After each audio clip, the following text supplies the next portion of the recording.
Number two, expect to win always. So we get a lot of downtime during Shark Tank. We're sitting around, we're thinking about other things, we're talking to each other, we're giving each other a hard time. So one day, I don't know how we got on the topic. I'm talking to Mark.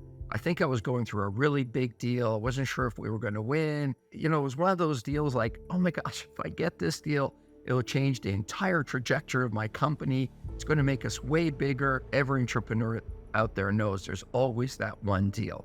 So I'm nervous about it, and I turn around to Mark. I'm always picking his brain. By the way, if you're sitting next to somebody who's more powerful, has more experience, is more successful, pick their brain as much as you can.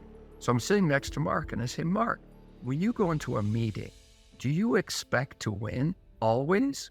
He's like, yes, 100% of the time. And I'm like, well, what if it doesn't work out? What if you lose? What if you risk too much? Blah. And you know what he says to me? No, it's going to work out. It really shook me, his level of confidence. I used to think I was a pretty confident guy. When I met Mark, he just took it to a whole nother level. It changed my entire trajectory. And I have to say, this one thing has probably made me worth hundreds of millions of dollars more than I was before I met Mark. And let me tell you why. Prior to him saying that, you know what I used to think? I used to go into a situation and say, gosh, I hope it works out. But if it doesn't, I'm going to protect my downside. Mark has no downside.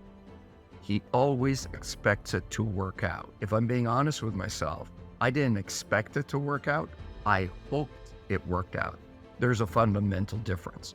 By the way, a friend of mine, Matt Higgins, who was also a guest shark, wrote a great book about this called Burn the Boats. There's an old proverb where I think it was the Persian army went a long way offshore to fight this battle, and the general felt that the people were committed, so he burnt the boats so they had no way to retreat. That's Mark. There is no retreat. He always expects to win every single time.